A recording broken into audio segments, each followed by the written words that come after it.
Yo, yo, yo! Another episode of the Real Life Caddy Podcast. Michael, we're back. It's been a few weeks. It's been many weeks, and you're back. Well, I have to confess even, use your words. I don't even know what episode this is.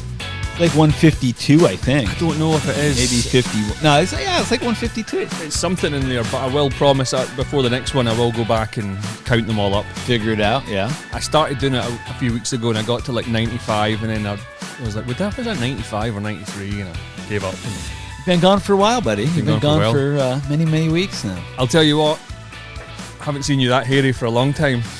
You look like Sasquatch. You leave for like 3 weeks, and the hair growth doesn't stop just because you're out of the country. I mean, it still grows, and it's I'm looking a little full in the hair, in the beard, and the hair, and yeah. I was away for a few weeks there, back to the homeland, and I asked Zabbo to take care of my garden, my strawberries, my potatoes, etc. There was very little growth, but it seems that you got all the growth. There was is that a dig on my care of your vegetables? I thought I tended them well. If that's how you take it. Yes, that is how it is. So what we got today? We have lots of caddy. You've been gone 3 weeks, and I have probably stories for the next year or so. So many things have happened in my caddy life.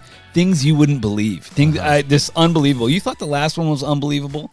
I mean, we got a lot of comments after the whole Chipotle, me caddying for a big executive at Chipotle, and you're not going to believe it. You won't believe it. You will believe it because I told you, but it's unbelievable. I just told you about a story I can't tell. That was unbelievable, wasn't it? Pretty crazy. Not going to tell that one. Not going to go down that rabbit hole. We do have stories that happen to us that we can't talk about on the podcast. Yeah. Maybe when we're retired. Yeah. We'll retire. We'll have like a Real Life Caddy podcast. The real life caddy podcast. Real life. I like that one. So yes, I was away for 3 weeks. Went back to the homeland. Absolute blast I had over there. You had fun? You had a good time? Well, the highlight I think of the trip would have to have been. Remember I told you that the captain of my football team in the Premier League, I got a signed shirt from him. Mm-hmm. You're looking at it right now. Yeah, I know. Correct. I'm looking at it right there. Well, we got the chance to. My brothers and myself went down to the match in Birmingham. They were playing Nottingham Forest, beat them. Thanks for turning up, boys. And we saw the player, John McGinn. Like your guy, that's your guy. Yeah, he's from Glasgow. He's from a place called Clydebank. It's right across along the road from Glasgow. Top lad, comes across really well in interviews whenever he talks about the game, etc. Mm-hmm. And we were in this hospitality suite way up in the top of one of the stands. And my younger brother says he's down in the pitch. Now, he knew through some other people I know him that I was at the game. But I looked at my watch and I went, he ain't coming up here at 8 o'clock on a Saturday night. Yeah. So I thought, we're going to have to go to him. So we meandered our way down the stand, over seats, through an exit, back end, and we got all the way to where the players come in and out of the stadium, the changing rooms. And what was quite funny is, my younger brother, as caddies, we kind of have access. We know people. Yeah, of course. For the type of work we do, which is service industry, because of where we work, we get to know a lot of people with influence. Mm-hmm. And you ask a favour and whatever. So my younger brother, he doesn't believe any of this. He thinks I'm full of it. Mm-hmm. And I shout across. I get the player's attention because he was warming down. He's the only player out there. And there's no one in the stadium. McGinn's the only player out there. He's out there with the physio. Just running back and forth, doing a warm down. Mm-hmm. And I shout him, I get his attention. And I just shouted, Big G, the caddy. And he looked and he went, and he just kind of gave one of those, okay, 2 minutes. And then he came across, spent 15 minutes with us. Amazing. Talking shop. Amazing. And he's just exactly the same as he was, as you see in the television. Loves his golf. He's a member at Loch Lomond. That's thrilling when that stuff happens. I have actually, if we want to get into Caddie Stories, a very similar one to that right there that you just mentioned, like the contacts that we meet. I was doing what's called, we've talked about this before, a dovetail, where you go on, 2 loops. They don't have enough caddies to cover all the jobs from the day. Mm-hmm. So they call in dovetailing, where lesser seniority caddies can go out first that are willing to take a second loop. So I have, a decent first loop, get done. My second loop, I see, there's a 140 or 150. I said, I'll do the 140. It's a little earlier. I'll get done earlier. And they were like, whoa. This other caddy said, you're going to want to bump back to the 150 because it's a real fat loop and you're going to want that. I said, I heard that before. well, I said, done deal. I was going to go out twice anyways. I'll bump back to that second loop. It's a fat loop. I'll do it. So I bump back to the 150 and I get up there and I'm working with this other caddy who worked for him the day before. And he's not telling me anything about the loop. I don't think he really knew who this guy was. So I'm talking to these three guys and we're like, oh, where are you from? I said, I grew up in Rhode Island. They're like, no way, you grew up in Rhode Island. Rhode Island. You're never going to believe who you have today. And I'm like, well, I'm caddying for you guys, right? They're like, yeah, but the guys who your bag you're going to be on, you don't know who you're caddying for yet, do you? I said, no. He goes, you're caddying for Theo Epstein. Now, for those who don't know who Theo Epstein is, me included. Like, yes. So I think I texted you this and I said, never caddy for your heroes or something. They say never. And I said, a true American hero, Theo Epstein. You thought nothing of that. You don't know who Theo Epstein is. No, I only know who Epstein is. Yeah, no, different Epstein, totally different. Are you sure? So Theo Epstein was one of the youngest general managers in all of baseball. He was like the Billy Bean of the East Coast. Actually, the A's were trying to recruit him before they got Billy Bean. Who did he work for? The Boston Red Sox. He was the youngest general manager in all of baseball. My who team. are the Boston Red Sox? Get out of here. But, he brought the World Series in 2004 to Boston. He was one of the catalysts for bringing that team together. Theo Epstein, legendary, and he won a couple of championships, then went to Chicago, who hadn't won, Chicago Cubs, and won a championship with them. I got to caddy for Theo Epstein, introduce myself like, trying not to fanboy. And I wasn't because, we've been there before with guys, like famous guys. Pleasure to meet you, Theo. Caddied for him, had a great time. He just got into the game of golf. He's pretty good. Just got into the game. He's like, it's my first time here. I'm gonna be back a bunch. He's like, you got your card on you? I'm like, Theo Epstein asked for my card. Theo Epstein has my phone number and is gonna call me coolest guy in the world. Like you wouldn't believe. He's your kind of guy. Like Theo, you have your vision of what these guys are like, and you're like, there's no way he's like that in real life. And he is, like you said with John McGinn. Mm-hmm. Cool as a cucumber, great dude. We had such a good time. He's going to be back a bunch, and super fat tip too. It's pretty nice. What does that mean for Larry Fitzgerald and Kevin then? What do you mean? Well, there's only space in the bed for 3. Get out of here! But no, Larry and Kevin, whatever. Like they're great dudes, and I know. But Theo, that's my team, the Boston Red Sox. I mean, like you. Yeah. I mean, that's your team. That's my team. Like this guy was the general manager of my team. When, I don't watch baseball like I used to, but back when they won and they were losing for a long time, I was watching every single game. He was the general manager of that team for many years. Did a phenomenal job. Great dude. And I'm going to get to see him again. It's amazing. It's fantastic. It's amazing. Love to hear that. Yeah. You and I, we're not fanboys. I guess our thing isn't golf. If we met a golf pro, we couldn't care less. No, who cares? See these people that in sports that we grew up watching, and that's the type of, like what, I don't listen... I hate to say, I don't even listen to this podcast.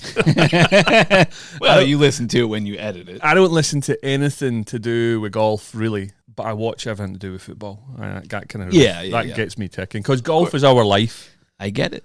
And maybe baseball, Boston Red Sox, with your passion type dude. thing. I mean, Theo Epstein, for people in the know with baseball, he's legendary. That's fantastic. Yep. I did want to say that our tickets were organised by some guys that I met out here. Mm-hmm. So they're all from Birmingham. They're big Villa fans. Gotcha. We've stayed in touch for years. They hooked us up with the tickets, which was great. We then went to play golf with them. So my 2 brothers, myself. With the boys who hooked you up with tickets? Hooked us up. Yeah. So there's 4 of them, but only 3 of them played. So I had the idea that just at their club, I'm not gonna mention what the club is, but I'm going to call it the debacle at the bar, right? Okay. Bar is in there, in the name. So we went out there, we have a few pints. We end up playing as a sixsome, which is fine. Yeah. All the boys know we're playing in front of the kids section. My older brother hits a wayward drive on, it's tree-lined golf course. Mm-hmm. I guess there's a group of ladies on the other side of the trees where his ball went. Oh, jeez. So we hadn't seen them. We went out, he goes over there and he goes to apologise. Sorry. Classy thing to do, yeah. That's it. And one of them starts mouthing off. Oh, jeez. And he hadn't hit anyone. He'd hit one of the other ladies' golf bags. Fine. Well, I'm really sorry. Walk back. He says, wow, like, what's going on here? We get finished, had a great time, and all of a sudden, in this club, they have a WhatsApp group. So this is what would make you not want to be part of a golf club, because you have all these cliques. Mm-hmm. Complaints have been made about us. For that one incident or many incidents? The lady had contacted the captain and the rest of the committee of the golf club and said that we had been firing golf balls at her group. Firing yes. directly at him. We were aiming for you. And you're like, that's multiple times. That's plural. And I'm like, oh, that's just a straight up lie. Then complained that we played as a 6, said we were slow. But you were behind them? We were behind them, exactly. And they were complaining about your slow play. They said, yeah, exactly. They were slow behind us. And you just thought, women's golf, where fun goes to die. And I think there's more to it. I think the group of guys that I'm with, they're quite lively, and maybe there's already a target Little on their tension back. there, yeah. But unbelievable. It seems that, anywhere I go, there's trouble. Even if it's not me. Good point. Yeah. You do bring trouble with you. Trouble. Yeah. You bring it with you, but we had a fantastic time, and it kind of, I just got a report from them during Wednesday that they were actually they've had a 4-week suspended sentence. Seriously? Suspended for a year as long as they apologise. Wow. Which one of the lads, Kevin, he says, well, I'll have to find someone else to play for 4 weeks. You can't apologise for something you didn't do. So, fantastic, great weekend. And I also went up to Edinburgh, played some golf up there. Solid. Nice. If anyone that's ever been up there, East Lothian, it's called. So you have this little run from, I think it's Gullen. There's 3 or 4 courses at Gullen. Then you get North Berwick, Renaissance, where they have the Scottish Open. You have Muirfield, which very exclusive. Archerfield, a couple of courses. What a beautiful part of the country. Yeah. So weather was good while you were there? It was a unicorn, Michael. We had 3 weeks of sunshine. Really? Yes. Nice. To the point where I said to my wife, and it's a big if the weather was like this, I could stay in Scotland. Yeah. Don't know if I'd go as far to say as I'd move back, but I could. Yeah. Could. If and could. But it's never going to happen. It's never going to happen. Weather's shit. So, yeah. So, how's your caddying been?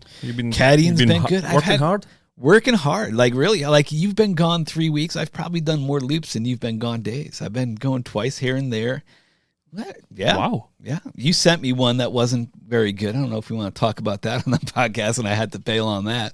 But that was fun. Did I send you? Ironically enough, when I bailed on that, dovetailing was called on the next day. That's the day I picked up Theo Epstein. Pretty crazy. It was all meant to happen. It was meant to happen. I think you should thank me for that. The golf gods, sometimes they shine down upon you. I mean, I had that loop. I had another one. It was the day we recorded our last podcast. Yeah. So I go in. This is it's just truly unbelievable that this happened to me. Uh-huh. So I go in. There's this big executive group for a major network on television. So all their major sports stars that are their announcers there. I caddy for one of them, and then some of their corporate sponsors. So I'm not going to tell you the sports star, but I caddy for one of the sports stars who very well named, you'd recognize. And the other guy in the group, so I'm not going to say, what do you do for a living? I knew what he did for a living. So we're walking along and on 2 or 3, and I said, so what do you do for a living? He goes, actually, I'm head of branding for Chipotle. I go, get the F out of here. I'm like, Chipotle, head of branding, and Matt Foley, I'm talking to you right now because you listened to the podcast, and I told you this was coming on this one. He hit me up on Twitter, by the way. Going to send some more cards. He said, forgot to give you my address, but it's coming, Matt. Don't worry. So he goes, yeah, I'm the head of branding for Chipotle. I go, you got to be kidding me. I said, 2 weeks ago, I caddied for, your head of government relations, Matt Foley. He's like, yeah, I know Matt really well. I'm like, that is insane. So I caddied for another Chipotle executive. And, the first time I caddied for Matt, got to know a little bit about the company, delved in a lot more with Chris. Chris, I guess, can we say his name on the podcast? I guess it doesn't matter. CEO of branding, you're going to find it out if you look it up. Unbelievable. Chris Brandt. But anyways, so, we're talking, I was like, kind of upset the last couple of years, you weren't sponsoring Caddy Hospitality. He goes, yeah, I know all about that. You guys switched to an elevated event and you guys wanted to do in-house. I'm like, well, if you ever come back, you need to bring that carne asada back into the tent. Did he laugh? Yeah, he did laugh. He thought that was funny. But, he was talking, I was asking him about the company. Again, we found out last time it wasn't owned by McDonald's. Never was. They invested. But I didn't realize they're not franchises. They're all owned by Chipotle. Chipotle owns all the Wow. stores. They don't. Fascinating. It is fascinating. They don't build any buildings. They get like prefab buildings that were something else, and they turn them into Chipotles. I'm like, that's fascinating, and they're killing it. How many are there in the country? Great question. There's like they've expanded greatly since he's been there. I think there's like 3,500. They're doing well, dude. Chipotle, like all of them, it's like In-N-Out Burger. They're all profitable and for good reason. It's delicious. We should start having a sponsor with them, huh? And just like caddying for Matt Foley, we get done. I get the magic cards again. I got some more Chipotle cards. I didn't get any for you. Sorry, buddy. But no, it's okay. You don't but have again, to offend me. Can you believe that? Like 2 weeks separation. I caddy for another Chipotle. How crazy is that? Oh, it's all aligned. The stars align. There's something in the universe that's telling me to eat more Chipotle. Golf is such a small world, especially where we work as well. But with my experience going home, the great times you have with these people you meet, it's unlike. I was actually talking to Craney about this a couple of days ago. Golf is unlike any other sport because the connections you make with people. And as I say, as a caddy, like people are introducing me as, oh well, that's our caddy. Yeah, and I don't know, it's unlike any other. It is unique activity. In that way. It's unique in that way because if the people we caddy, especially like this week, the tournament we're in right now, they're all members at big clubs. Like the guys I had today, they have 3 or 4 club memberships each, and you see the clubs they're at, and like, oh, so you must know this guy and this guy, and they're like, oh yeah, I play with him all the time. Let's send a picture of us to him. If you know the club they're at, chances are we caddy for so many people. We know somebody from that club, and we have a mutual acquaintance of some sort. It is crazy small like that, the golf world. Well, I came back from my trip, and you're away for 3 weeks. You're not earning, you're spending. You always feel poor, right? Yeah. How did that feel coming back, getting back on that horse? And I didn't have anything in the books until maybe about 10, 12 days of nothing. Yeah. So I would typically mostly only do the request work. Mm-hmm. Felt the need to bench it. I felt it. Yeah, the wife went back to work, and I thought, oh well, I can't just sit here. I can't just sit and twiddle my thumbs watching YouTube clips of John McGinn. So I should really get back to the bench. Woofed! Wow, how the other half live? Yeah, the bench jobs. Baptism of fire. Yeah, was your first one back kind of rough, or I would say how well paid you get for a kickoff. Yeah, but just bad golf. No interest. Maybe it's the time of year. You were gone at a good time though, because it was the punch greens and the discounted fees. So I was working all through that, and you get some doozies. You get some doozies. Luckily, I've only got another couple of days to fill in before the requests come back in. The tsunami comes in over the summer, May, June, July, August, September, October type thing. But yeah, it's been interesting to go back. But I really enjoy meeting new people. However, it is different. It's very different to what we do on a more regular basis. For sure, it's way different. And actually, I had a crazy one. It wasn't crazy, but like the punch greens, it's slow time, and sometimes it's like it's slow enough where there's not enough jobs where you're probably not going to work. So early on during the punch greens, when the greens were really bad, I pick up this group and right away, where you're from? From Australia. You get the Australians, and you're like, oh no, and then. They we got along really well, and they were like, we're playing the next 5 days. And we're like, what are you here for? Well, we're here for the Masters. Because they come from Australia, they make it like a 4-week trip. Right. Here for the Masters. So I'm like, oh. I'm like, they're like, they're like, want to go with us the next 5 days? And I'm like, punch greens, I'm like, yeah. And they were super fun. So hilarious. The Australians, like when you get to know, so hilarious. We had so much fun. Got to shout out Fred and his wife Martine, caddied for them for 4 days. Unbelievable. And they actually paid decent. That was the surprising part. Australians, and he's probably going to listen to the podcast. So Fred, I was a little worried at first, but you came through okay. It was just fine. We had great time. And like the whole group, they were like giving each other jabs and stuff. And like you got in on their inside jokes, and like the Australian accent is so good. And then you got to switch the rangefinder to meters. So it was on meters for 5 days. So that's the tough part when you're trying to calculate, like, you can calculate meters and how much further it's playing, but when you're doing like chip shots, you can't tell them like 2-3 feet outside left, that means nothing to them. So you got to like either point and go like figure out what a half meter is. That's it's easy. Come on. kind of, but it was a little confusing. But I mean, we had a great time. To hear them talk though, like every time it was a good shot or a good putt, that was a real ripper. They like ripper. They say, especially Martine, that was a real ripper. Hey, talking about rippers, I had one of my guys actually in town just before I left, and I'll just call him Ricky. Pretty Ricky. Ricky's a party boy. He comes up all the time.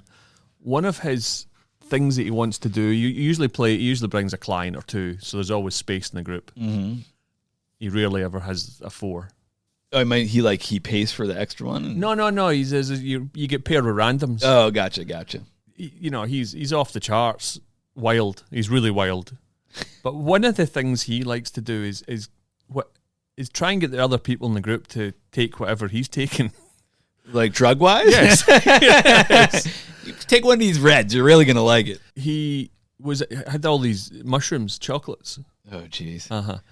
And we had these 2 old boys from New Jersey. And they were really quite mellow, and I thought, this is going to be boring. These guys. He got them to take mushrooms? Ricky had them on mushrooms. Seriously? By the turn, yeah. So he's like Caesar the player. He is. He's like a chemist. Yeah. He just flips out the bag, but the old boys loved it. They loosened up. Sure they did. And one of them then said to me, he says, "Hey, listen, can I have the rest of that box? It's my birthday." He's got him hooked in mushrooms. I don't know. And like they talk about microdosing. I know a lot of people do that, but these were very high. Yeah, they don't. Like, what's a micro going to like a macro? Yeah. Macro. When you're dosing. taking 5 of them, it's not micro. Yeah. So, it never fails. That's funny. Every single time I've ever been with him, he gets. Ricky didn't talk you into taking a couple of magical mushrooms? I don't imagine that would be the type of thing I should be on. No, I don't imagine either. That's not good for you. I don't really need that type in my life. Mike, we're already basically at the halfway point, dude. We get loads of questions. Okay, we'll get to the question. I got more stories. If I haven't gotten to you and you're a podcast listener, you will be on the next podcast because I know there's a few of you out there waiting to hear what happened with your group. Yeah, I was so busy talking about back to the homeland. Yeah. we got you're still there. Because we got a lot of mailbag questions. So quick break and we'll move on to mailbag questions. Shout out. 4! I'd just like to say for the record, the job that Zabbo claimed I gave him wasn't really my job. I didn't know the people. It was actually a podcast listener who contacted me. Actually, shout out to him. Can we name him? Fish. Shout out to Fish because you did come. You actually paid me money because you felt bad, but it wasn't your fault. I just had one of those actually last week where I was asked to do a job, and this is sometimes a problem because when someone hears that a friend of theirs is at the resort, late notice, not like 2 weeks, month, 6 months in advance. They go, you can take a caddy? Yes. Well, you have to have Zabbo. Yeah. Because he'll make your day. But what they don't tend to do is tell them that Zabbo can be expensive. Yes. They never tell them what they're paying you. He obviously had pushed the agenda and not explained how things work. Yeah. And that happens all the time. And my boy, just like Fish, ended up having to get the Venmo out and make things right, which hats off to them. Yeah, hats off to you. That was very kind. You didn't need to do that. We're not unfamiliar with poor tips, and it's fine. It happens. I don't get upset about it. I'm not going to go with them the next day, which is within my right. That's it, within your rights. It's my noble right. First question, it says it's from an Andre, and he's in Tacoma. Where's that? Washington. Is that Washington State? Washington As opposed to Washington, D.C.? Correct. Yes, Tacoma is not in D.C. He just says, Rory at the Masters, boys, discuss. Discuss? Did you watch the Masters? I did. It's the one day a year I will take off just to watch golf. You took the day off? I took the day off. Wow. Yeah. There was no chance I was working because I wanted to see the great battle that was going to be Rory McIlroy and Bryson DeChambeau down the stretch, and hopefully Scottie Scheffler. It didn't pan out that way, obviously. Bryson kind of fell off, but yeah, I mean, he almost threw it away, but he came out and won. It was fun to watch. I couldn't imagine Justin Rose winning that tournament, but he almost did. I said to my mate after the first round, he had Justin Rose. I says, no chance that guy wins. No chance. Watch him fall Close down the call. leaderboard. Yeah. Wrong. Yeah. I chose Scheffler. He was nowhere at the... I've never seen someone miss so many putts. Yeah. And he was only, finished 3 behind. Rory at the Masters, boys, discuss. Very happy. I was, I'm not a... Bittersweet. I'm not a fan of Rory, but I was happy to see him finally get it done and win the green jacket. I mean, the guy, he's been there many times, and I didn't think he was going to be an Augusta champion, and he proved me wrong, and hats off to him. He won. Mm-hmm. He had probably the worst shot I've ever seen in championship history coming down the stretch on the par 5 from 86 yards to flare it right in the water, followed by probably the best shot ever hit in a major, that hooked 6-iron to the par 5. I mean, unbelievable. The guy is damn good, and I wouldn't be surprised if he wins all 4 majors this year. After doing that at Augusta, I could very easily see him, the monkey's off his back, to go out there free swinging. He's the best golfer in the world, I think, right now, to go out and win 3 more times this year, every single major. Interesting. Wow. Although I don't see that. You know what was funny to see? I mean, Justin Thomas just won one of the elevated events after Max Homa fires his caddy, Joe Greiner. Justin Thomas's caddy is injured. He brings in Joe Greiner for Augusta. The next week, elevated event, wins. Now, what's he going to do? He's going to have to stick with Joe Greiner. Watch them go on a run. I mean, the world of golf is kind of exciting right now. Okay. I would say if McIlroy had lost that, he'd have been. I think he'd have been done, like mentally and for majors forever. Because I think at one point he had a 5-stroke lead. Yeah, he almost 10. He damn near blew it. I mean, his choice decision on 11 was really poor. He did that years ago, where he hit it in the water. Yeah, and he got away with it this time. Yeah. Oh yeah, that thing barely hung up. Jeez, I went to my bed because in the UK it's 10 o'clock. Maybe like 11. Half 11 at night, so I'm like, well, this thing's over. You thought it was over, yeah. And then my brother was texting me. He's saying, oh, this thing's still alive. Yeah. But, I was talking to Craney. He knows him. I think he just says that he doesn't take advice. And if you actually think about 10 years ago, I can't even believe we're having a conversation that it took him this long to do what he's done. Oh, for sure. Because at the time that he was going to St Andrews to play in the Open, and he was playing 5-a-side football with his mates a week before, and he broke his ankle. Mm-hmm. Well, when I moved back out here 10, 11 years ago, I saw all these Mexican lads playing 5s and 7s, and I wanted to go and play.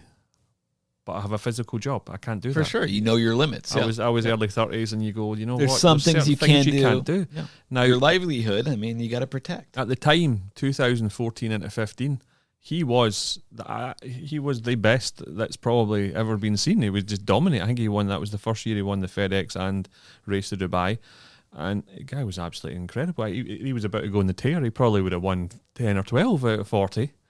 And yeah, I think. Listen, on ability, absolutely 100% deserves it, because I do think he swings it better than anyone ever has in history. I think, and he's kind of coming into his own, I think, for the second time, and he could go on a real big tear. He's got a ripper, real ripper.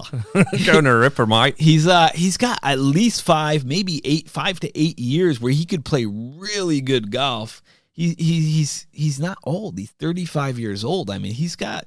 He's got some years ahead of him where he could still win a lot of tournaments, a lot of majors. He's got 5 majors now. He could win. Does he have 6 or is that 5? I think it's 5. 6. Is it 6? Regardless, he could finish his career with 12, maybe 15 majors if he starts going on a tear. Kind of honestly, I couldn't tell you. He's got a lot. You get 2 PGAs, 2 US Opens. Let's look him up. I'm 1 sure Open. He's got at least 5. And 1 Masters. I think he's got 6. 6. I said I've got 6. 5. He's got 5 then. 5, yeah. You won the Masters in 2025, PGA 2012, 2014, US Open in 11, Open Championship in 14. So you think he'll win all 4? There you go, folks. That's where you heard it first, Zabbo. Well, I'm not the only one saying it. I think he's got a chance to win all 4. He's still got to get through a lot of guys to do it, but I think he's got a good chance. There you go. Right, next question. This comes from a Darren Gibbs, and he is in Akron, Ohio. What's one thing you wish you knew about the game of golf before you started playing the game? That's a good question. That is a great question. How angry it would make you. I would never have bothered. How bad people really are at the game. Like, how truly How hard awful. it is. How hard it is. So hard. I mean, people are awful. People are awful. They're terrible. People, they think they're good and they're terrible. Just get over yourself. You're not a 5 handicap. You shoot 95 every time you go out and play. You're not a 5. You've never been a 5. You're not a 5 at your home club. Yeah. What's your temper like? You're all right, aren't you? I used to be a little hot-headed, but no, I'm fine. I don't care that much. I'm not that good to care. I'm a 3 handicap, and I don't care. Okay. I was explaining to someone this week. But 3, get out of here. I'm not a You're 3. not I three. go out and shoot 85. You're a 13 at best. Exactly. There's a 3 in there. Exactly. I was telling someone this past week that somebody threw a club and they're like, oh, look at the temper. Oh, my son's got a bad temper. And they looked at me and they were like, I bet you've got a good temper. And I was like, you have no idea. I played without an 8-iron for 12 years. So what I used to do is I would kick the shaft. Yeah. And I had this big bend in the shaft, so it meant I would hook the 8-iron. So I would have to aim further right with the 8 than every other club. Because I'm definitely not getting it fixed. And then I ended up having to teach myself how to repair clubs because I was sick spending 50, 60 quid every time I had to get something reshafted. But or you just stop breaking them, yeah. Well, I did eventually stop breaking them because I grew up a little bit, but like the game enrages you. Like, why would you? It enrages. I never yeah, that's a good point. I didn't realize how angry people really got at the game, and for no reason. Like I said, people, you're terrible. Don't get that mad. You're terrible. You're not good. You're not athletic. You're not going to have a great swing. Just don't get that mad. It's not worth it. I feel as if I'm at a stage though that I've played more golf this year than the last 10 years at this stage, right? But it's still not enough. And compared to how you used to hit it or how you used to score, you have to be realistic because you're not putting the time in. Correct. But I feel as if I'm at a stage where I kind of almost don't want to be bothered even trying anymore and just go, right, I'm done with the game. I had my time. I'll go out and caddy. Yeah. And I almost sometimes enjoy caddying more than I do playing.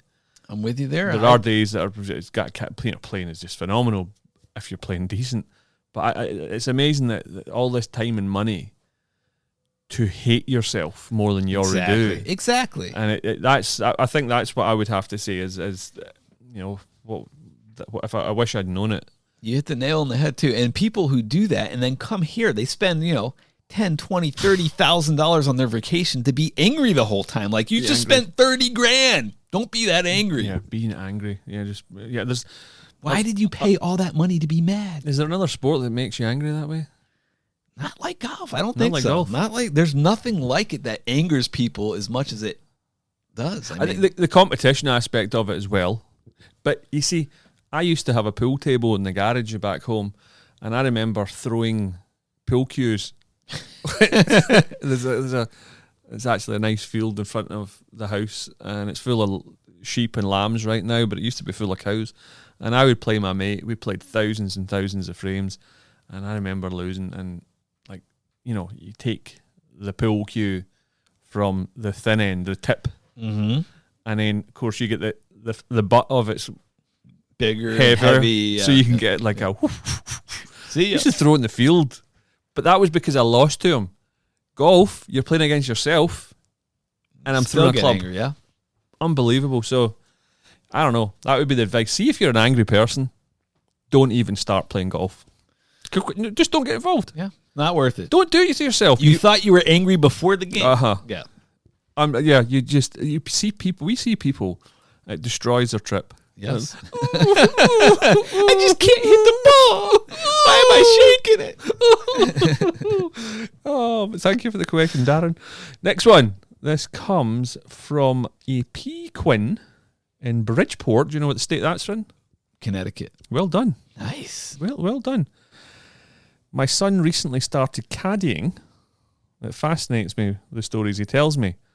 What's the biggest misconception golfers have about caddies? That we're all degenerates. Only 99.9% of us are degenerates. The other 0.01 are not. Yeah, that we're all degenerates. They think we all have the same habits. We drink too much. We smoke too much. We gamble too much. which is not untrue. Oh, no, it's not untrue, but I think the biggest misconception would have to be that caddying is not potentially a career. Yeah. That it's not a full-time occupation. For sure. I mean, your son's caddying, and he's probably doing it while he's in college or whatever, and in transition to something. And people think that that's what most caddies do, but some of us do it as a livelihood for the rest of our lives. One of my bench jobs this past week, the guy said to me, what else do you do? I went, what do you mean? Get that so often. I was like, well, he says, work-wise. Now, the way he tipped me, yeah, I would probably need a second job. For sure. But I'm a venture capitalist. He took, and then 3 holes later, he said, listen, I'm really sorry for what I said. I went, don't worry about it. You know what I mean? You ain't going to offend me, mate. But I think that would be the big thing, is like the professional game has proved to people, yes, this is you can make millions off of this. Oh, yeah. When you start getting into top players. Oh, those guys are killing it. Sponsorships, like you see Thingy Mackay, what's his name? Bones, yeah, Jim Mackay. He's in a TV commercial. Yeah. For statistics or something. Well, there's a handful of recognizable caddies out there. Ted Scott, Bones Mackay. I mean, you got, Joe Griner. I mean, you got a lot. Zabbo. Yeah. Joe Scovron. I mean, you got a lot of guys out there. I don't know who those guys are. Really? Yeah. JP McManus? He was recognizable. The guy that used to carry for Luke Donald with the black socks. Don't know. Tall lad. He was well known. But yeah. Billy Foster. I mean, everybody knows Billy Foster, Steve Williams. I mean, Fluff. There's a lot of guys that become household names from caddying. But you know, these guys household, but you can get paid for wearing a hat now. Yeah. Which is pretty crazy. You know, so it's, you know, the more TV time, the more money you're going to make. So pretty wild. So yeah, that would be my, you know, I don't know, maybe your son might end up being a full-time caddy. So prepare yourself for disappointment. Yes. Next one. This is a good one. This comes from Oliver Strauss from Hoffenheim in Deutschland, in Germany. He says, you boys haven't mentioned the Elwees for some time. Oh. He actually says, you haven't mentioned the machines, the Elwees, for some time. Are they obsolete or still in play? What was his name again? His name is Oliver. Oliver Strauss from Hoffenheim in Deutschland. Hiya. Well, it's funny you mentioned that, Oliver, because just like last week, just like a week ago, so for the whole winter, the maintenance people, and understandably, do not like the Elwees. They do not a big fan of those things driving around the course. All year round. Yeah. But the winter time, they were able to keep them off the course. The maintenance is like, no, we don't want them out there with the wet conditions. And but just last week, they announced they're back. So caddies, by and large, are loving them again, as they were before. I haven't been on one yet since it's come back. Not that I'm opposed to one, but I have not been on one. I've been carrying bags. I had no issue carrying bags. I had such a laugh today because I was going up the 6th hole and I saw you go down the first. Carrying bags. Yeah, and carrying 2 bags. Oh, all the Elwees must have been taken. But my players wanted to walk, and their bags were super light. You get light bags. It's Done. A dream. I'd rather carry light bags than go off the Elwee. If the bags are heavy, I'll take the Elwee all day long. But light bags, I'll walk all day. We've said it from day dot. Good players, light bags down the middle, easy. Yeah. Case in point. Now, there's a number of different things we can touch upon here. The Elwees at the cart barn. There's more broken down around the side of the cart barn than there are in full health. The quality control wasn't very good on them. Yeah, they are not a lot of working ones, but yeah, it's not a good advertisement for the actual product, is it? No, but I mean, when they do work, they're nice vehicles. But yeah, there are falling a lot apart. They are. Yeah. It would be a little bit like something from Eastern Europe. I'm of the same opinion. I think it's a bad look. I'm not a fan of them. I will use them if they're going to let us use them, but I'm not a fan of them. I don't like them.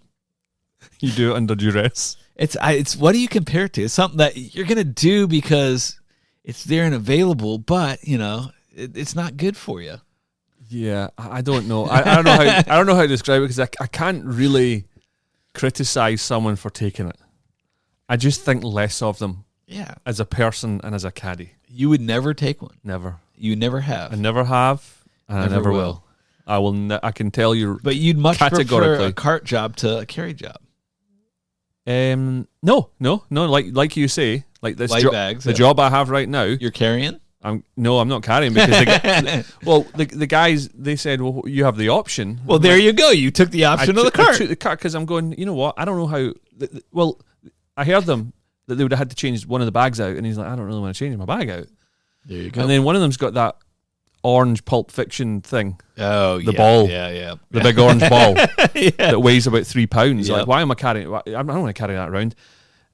The whole system needs improved. That you almost have a locker that people can put their stuff in. Yeah. Round the side. And what's happening? Like the push carts. How about those? Oh, I use them. So I tell the managers before I go, I don't want to see that thing. I don't want to use it. I just, if they're not being on a cart, change them out if they're not compliant. And I had one of them was a 3-day job, and they put them on them the first day. They put it on the push cart without asking me, so I did it, and it's just horrible. I hate it. Horrible. I'll carry the bags. And they're falling apart. You see that photo I sent you? Yes. Like the 2 wheels at the back. I've had 2 caddies in the last 6 loops, pushing trolleys. It just, to me, they don't hold up over time. They're awful for sure. But granted, they get new ones all the time, but they're not very durable the way our caddies use them. They beat them up. There's also too much weight getting put in them. Correct. And that, funny you say that, because I told my group that 3-day job, they put it on the first day and they asked me about it. I was like, well, I'd much rather carry the bags if they're light. And the second day, I'm like, all right, we're going to change out the bags because, I don't want to put them on this cart. They're like, oh, no, we actually put a lot of extra stuff in there because we knew you were pushing it. I'm like, that's not working for me. Throw them in the buggy. But I pushed again. Well, thank you for your question. Right, we have another one. This is from Henry Schulzen or something. Another Deutschberg? He is originally from Stockholm. Sweden? And from Sweden, yes. But he's now living in Little Rock, Arkansas. Wow, can you imagine? Quite the move. Quite the move. The move. Henry, if you get a chance, please email us back and say how you found that culture shock. Yeah. I recently had my first eagle on a par 5. Nice. Best shot of my life, 7-iron from 163 yards over a bunker and in the hole. Oh, on a par 4? Par 5, he says. Oh. So you laid up to 163? Probably. He probably hit drive, duffed the next one. Well, hell of an eagle. If you could relive any golf shot you've ever hit, what would it be? So, the best shot, you mentioned him earlier in the podcast, is you were talking about Larry Fitzgerald. So, 5 years ago, I was going to caddy for him at the big course, and he gets to the tee, and he's like, he calls me, and he's like, hey, do you got your clubs with you? I said, yeah. He's like, what would you rather do? Would you rather caddy for me or play with me? I said, well, I'd rather play. Let's play for sure. He's like, all right, grab a caddy. We're going to have a match, you and me. So we're playing $100 Nassau, front, back, and overall. So he likes to gamble. So I'm like, whatever. He's paying for the round. Super nice guy. But he's going to take my money if I beat him. Mm-hmm. And on the 6th hole at the big course, par 5, up the hill, I hit driver, and then I hit 4-iron to about 4 feet for tapping eagle. It was not tapping, but I made the eagle. I hit it to 4 feet for eagle, and I flipped the bets on him there. That was probably one of my more memorable shots. Driver, and I said before I hit the shot, it's a blind shot. I go, watch this, Larry. I'm going to put this to about 6-8 feet, and I striped it to 4 feet with a 4-iron. Yeah. Pretty good. Who won the match? I remember this, but I forgot the answer. I think... it's funny you say that because I think you lost. I think I did end up losing. Yeah, I eagled playing that off hole. 3, giving him a bunch of shots. Yeah, I ended up losing. I lost a couple $100. I paid him, and he took the money. But good on you. It was a fun day. But yeah, that was one of my more memorable shots I ever hit. 4-iron to eagle, the 6th hole at the big course. Yeah, it was fun. I can't honestly think of a golf shot. One shot. If it'd been a hole, I'm surprised you never mentioned the 42 yards. 48 at the hay. I had 3. I've had 3 now. You've had 3. My daughter almost had one the other day. You honestly claiming that? My daughter almost had one the other day. My daughter made her first birdie of her life at the hay the other day. Did I send you? I didn't send you that putt. It was an amazing putt. Good job, Gene. Yeah, you did actually. You sent me that. But come on, I have to question the parenting here. you're misleading your daughter down a path of everyone wins. It's a golf course. No, she's not down that path. There was a guy at the Masters baseball player who said doesn't count, par threes don't count, and the lad's like, yes, it does. He says, do my home runs at the home run derby count? That was his reply. Ooh. So, somebody junior. That's a good one. Yes. That's a good question, yeah. No, they don't count. It's not in competition. I cannot think of a golf shot, my friend. But please tell us what's going from Stockholm, Sweden to Little Rock, Arkansas. Well, how about that? Zabbo, time for our shout-outs. What you got? Ooh, I got a lot of people. I need to shout out podcast listener George Ellard. He was here, played golf, and his friend Bruce. His son, he was talking like... Hey, Bruce. Yeah, Bruce, good guy. But we had a lot of fun for a couple days. All right. A lot of stories. And he was like, yeah, going out to Arizona in a couple months for his son Will's graduation. And I'm like, get the hell out of here. I'm like, Will's graduating. I just caddied for him last year. He was a junior in high school. It's crazy how time flies. And got to shout out George and Will Ellard. Got to shout out Pat Mead. I got to shout out Ed Cullen. They were in town. I'm going to tell a story on the next podcast about that group. What a group. Good to have them in town. Got to shout out my Chipotle fam. I got to shout out Matt Foley again. Got to shout out Chris. Absolutely no shame. Unbelievable. Fred Oldfield and Martine from Australia. Australia. It's a ripper, mate. Yeah, that's real ripper there. It's a real ripper there, mate. Yeah. And Alan, Sloan, and Andrew were just here. Had a lot of fun with father-son, 70th birthday. A lot of fun with them. There's a lot more I got to shout out. What a roster. Well, wait, you can leave those for the next episode. I will. We're running out of time. My boy Theo, got to shout you out, Theo. I don't know if you're listening to the podcast. I don't think I told him about the podcast, but Theo's my boy. He's going to be back. My boy. Yeah. Oh, dear. Larry's going to be jealous. Larry and Kevin. I need to shout Kevin Huang from San Diego. Top lad. You know who you are. Derek Jernstedt. He bought us 5 beers. Nice. That's a good reminder. If you do enjoy the podcast and you want to support us, go to the website glorifieddonkey.com, or you follow the link on the Twitter page, Glorified Donkey. You can buy us a beer. And he bought us 5 beers. He says, enjoying the pod. Skol. S-K-O-L. Don't know what that means. Skull? Yeah, never heard that. Like Skol. Skol. No. Skol I think that might mean in Swedish, because his name, Jernstedt, means man of steel. And Skol might mean cheers. Ah, Skol. I think so. Look forward to enjoying a beverage together someday. Derek, a.k.a. Corn and Beef, a.k.a. Man of Steel. Corn and Beef. Another 5 beers from Rich Burton. Rich Burton. Your boy Rich. Glad you're listening to the podcast, boy. Rich. Yeah, actually, his son Douglas is working at Medina this year in Chicago. Oh, lovely. Got to shout out Douglas, too. Wee Dougie. Just talked to him the other day. And then also on this one, I got to say hello to Zach Fogelman, who is a podcast listener, and I actually met up with him in Edinburgh on my birthday at the end of March. Wow. Fantastic. He sent me a picture of a caddy that I'd put him in contact with at St. Andrews, and I said, oh, is he visiting you in Austin, Texas? He's the one that played with Dick Pounds. Randomly met Dick him. Pounds, yeah. That's Richard Pounds. Never gets not funny, does it? And he texted me, and I said, oh, he's came out to visit you. He says, no, we're at Turnberry. I went, dude, I'm in my town. So he says, well, we're busy tonight. I says, well, I'm going to Edinburgh tomorrow. He says, oh, let's meet up. That's awesome. Done. That's amazing. It was about a 10-minute walk. So it was my birthday night, and it was about, 4:30, straight down towards the University of Edinburgh. That's amazing. Met up with him and his mates. Nice. Absolute blast. So hope you had a great time in Scotland, Zach. And that brings us to the end of another episode of the Real Life Caddy podcast. Michael, it was a pleasure. My pleasure. Great to see you back. You as well. Can you imagine what Chipotle executive I'm going to caddy for by the next podcast episode? I can only imagine. But thank you for your time. Keep that hair growing. Maybe before the next one you could actually clean yourself up. The wife likes my hair long, so I think I'm going to keep it long. She likes the Sasquatch look. Listen, don't work too hard. I won't. We've got a few jobs coming up together. Next episode, we're going to do something about excuses. Oh. I've been wanting to do this one for a while. My pants were too tight. But, yes, to the listeners, thanks for listening. Go back, listen to the previous 100-odd episodes. Not sure how many that is. But until the next time, enjoy your golf, but more importantly, keep it humble.